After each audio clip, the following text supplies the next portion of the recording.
Hi guys, welcome to my brand new channel, Hope's Notes.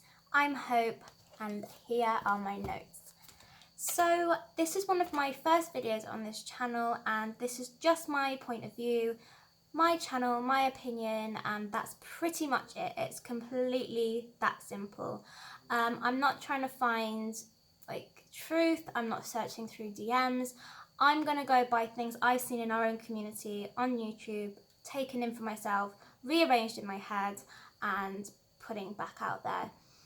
So I just want to put a disclaimer out there that this has got no value of truth. Nothing that I say can be considered truth. Just allegations, just my theories, just my opinion.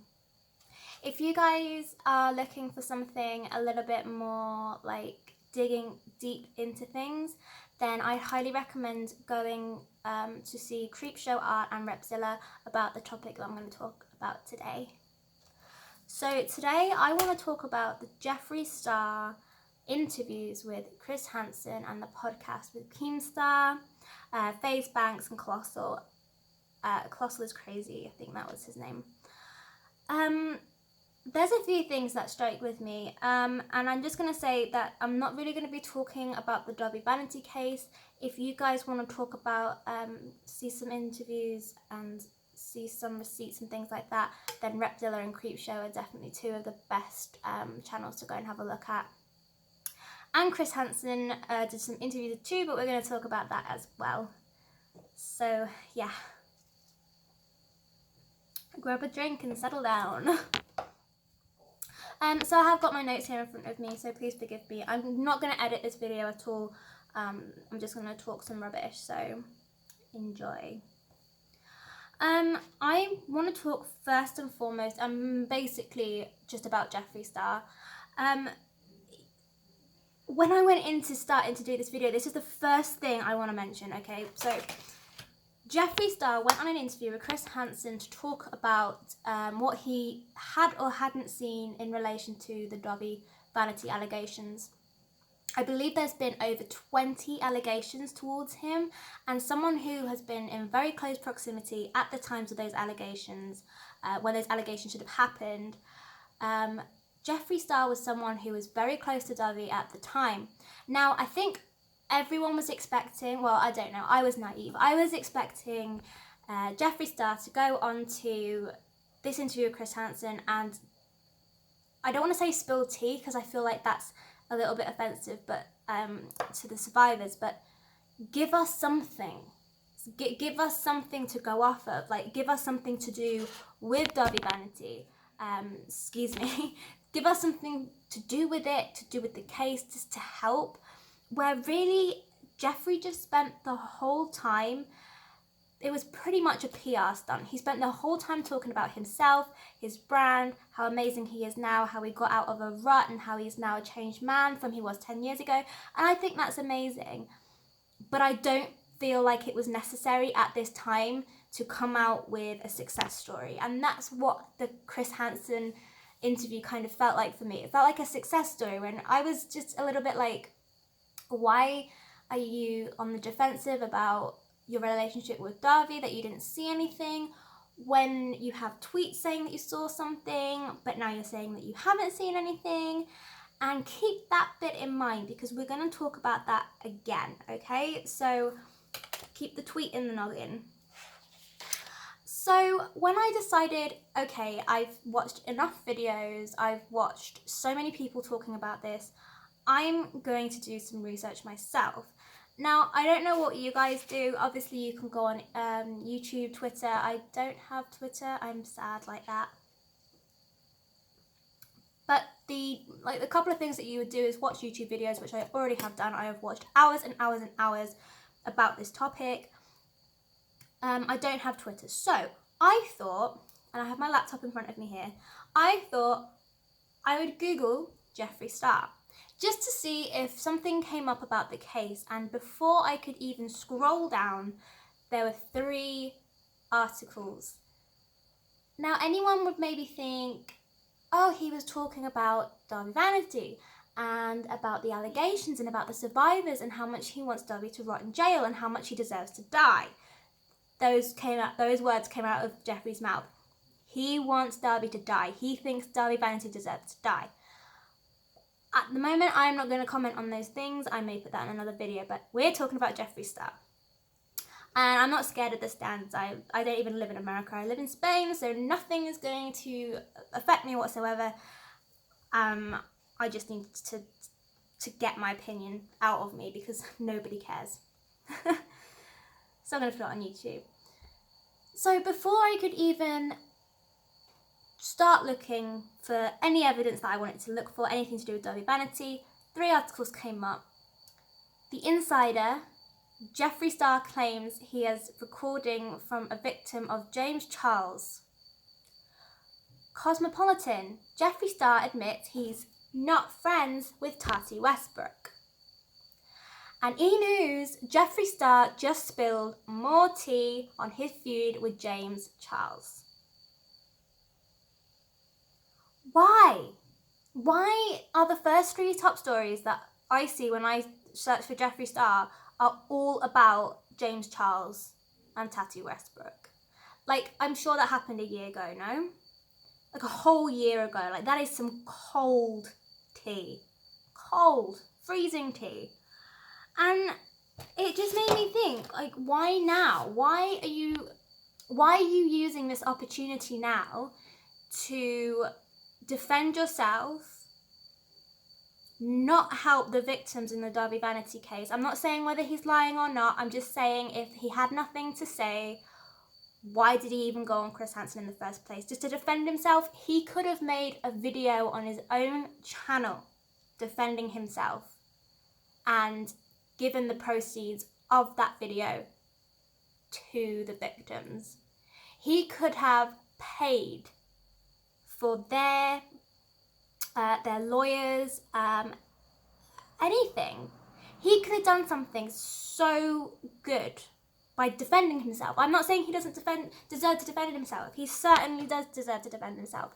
I'm just saying, why choose this time now to go on Chris Hansen, have a seat with Chris Hansen, just to defend yourself and bring up old ass tea? That was one of my questions. I actually wrote here, Chris Hansen interview pointless to the case. And it is absolutely pointless. He did stand there and say, Dahvie deserves to die. He doesn't deserve to get away with this. He should go into prison. He obviously believes that Dahvie did something. He obviously believes something happened, but he just says he has no proof. He didn't see anything. He's not a witness to anything illegal. But 10 years ago, he tweets and says that he did. But something kind of struck with me is he's done this before, right? He's tweeted out allegations before and taken them back. He's done this before. He did it 10 years ago and he did it 1 year ago with James Charles. Now, I don't see why a superstar billionaire with an amazing makeup line needs to feel threatened by someone like James Charles, but that's how it comes across to me. Like, just as a regular person and a regular day, like, I'm not in the beauty business. I have a good business head on my shoulders, but I'm not into makeup. And to me, it kind of feels like, you know, in movies and old prophecies, they have like the father-son kind of storyline where the son comes up to beat the father and then the son takes over. You know, it's in Star Wars, Luke, Darth Vader. He gets the power, the dad, you know, he needs to get rid of the dad. That's what happens in so many stories. I'll try and find some links so you can have a look down there, but that's how it feels to me. It feels like the young cubs coming up the rear and the older generation might be feeling a little bit pushed out. And I'm not saying that's true. I mean, I don't think Jeffree Star has anything to worry about. I mean, he's amazing. He's an amazing businessman, and I think this proves it. I really think this proves it. Because he's coming out now to defend himself while bringing up old tea. And another thing I thought of, James Charles has just bought out Instant Influencer. He's got a YouTube original. Jeffree hasn't.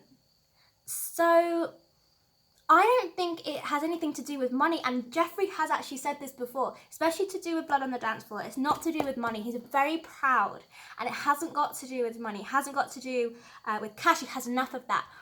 But I do think it has a lot to do with pride and power, the power over the beauty industry. And I think he has a lot of that too. And he's not going to be top dog forever. And maybe James Charles is making him feel a little bit inadequate. You know, there's people out there saying that Tati Westbrook never would have posted that 40-minute video if it hadn't been for a little push from someone. And I'm just saying, it seems a bit strange to me.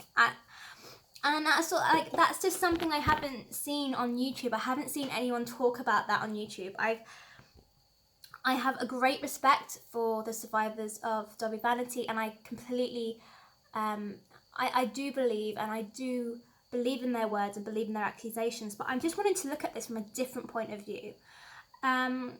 So yeah, let me know what you guys think, because, you know, Jeffree has done this before, and I've got to say that the whole tweet thing about 10 years ago when he said, Dahvie did this, Dahvie did that, I'll never work with someone again, and then just 1 year later, he's back friends with Dahvie, and I'm gonna call it, that's fair game.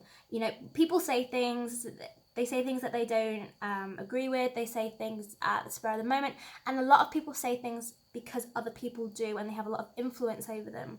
But think of someone who has more of an influence over everyone, especially on YouTube, and that's Jeffree Star. And I believe that this influence is now starting to come out. He's starting to go back. He's trying to, you know, I don't know what it's called. You know, like when you go over a harvest, and then you like plow, you make everything soft again. He's trying to straighten things out, basically. He's trying to straighten things out. He's trying to be the squeaky clean, but still have this like, oh, this is who I was in the past. I'm not that person anymore. And that's fine, but why bring up James Charles? Why? That's old tea. There's no need for it. And here's something I did want to say, actually. I don't know if it will fit in here or not, but when I was listening to the podcast with Keemstar, he actually said, so Mum's Basement, it was the podcast Mom's Basement. Sorry, I'm British, so it's Mum here. Mum's Basement. So Keemstar actually mentioned, I think it was Keemstar. I don't watch a lot of Keemstar, so I was trying to hear other voices. He actually mentioned that his friend, a few years back, he had a friend whose girlfriend broke up with him, and the guy, so Keemstar's friend, wanted Keemstar to speak to Jeffree, to speak to the girlfriend, because he had that much influence. So I'm just trying to think now, you know, James Charles has a new show coming out. James Charles has this YouTube original. Jeffree Star's being, you know, pointed at for allegations. Not saying that he was involved, but saying that he saw things that perhaps could help with the investigation. When it comes to Chris Hansen, like, I just don't feel like I have any time for him anymore. I really appreciated what he did for the Onision case and things like that, but go and watch CreepShow Art if you want to get into that rabbit hole, because it just makes me a little bit angry to talk about now. Like, Chris Hansen, I feel like Chris Hansen wanted to burst the YouTube bubble, but it didn't quite work that way. I mean, if Chris Hansen was really doing a good job at bursting the YouTube bubble and getting mainstream involved to talk about big issues that we like to talk about on YouTube, I feel like when you Google Jeffree Star, at least one thing would come up about the Dahvie Vanity allegations, and it doesn't. So yeah, I think that's all I have to say about this at the moment. I will come back on and do another video soon. I really enjoy doing this. I really enjoy getting my opinion out of me, because like I said, nobody cares about my opinion. I don't have any friends that are into the YouTube sphere. My boyfriend doesn't have anything to do with YouTube. He's a gamer. So yeah, last thing, I just saw it on my notes and it's in huge writing and I forgot about it. One question, if I had one question to ask Jeffree Star, it would be this. The mums and daughters that you allegedly saw coming in and out of the tour bus having sex and threesomes with Dahvie Vanity, with blood on the dance floor. How old were those mothers? How old were those daughters in your mind? Can you remember? Can you remember any of them? I believe, if I recall correctly, I believe Jeffree Star mentioned this in the Mom's Basement podcast and in Hanson's interview about the mums and daughters having threesomes with Dahvie Vanity. And not either of them, neither of them, actually followed up that saying, did you witness this? How old do you think the children were? Because a lot of people say that the kids that went to watch these shows with their mums, 13 to 15, 10, 11 being the youngest. So why didn't anyone ask him that question? Why didn't anyone give him a follow-up question? Why is everyone allowing Jeffree to take control of these interviews? And I think the answer is, it's all a promo. It's all PR. It's all fixing. Because after lockdown, we need to all be talking about Jeffree Star. We all need to get that new palette. And I have to find the irony in the fact that I spent an hour doing my makeup with drugstore makeup.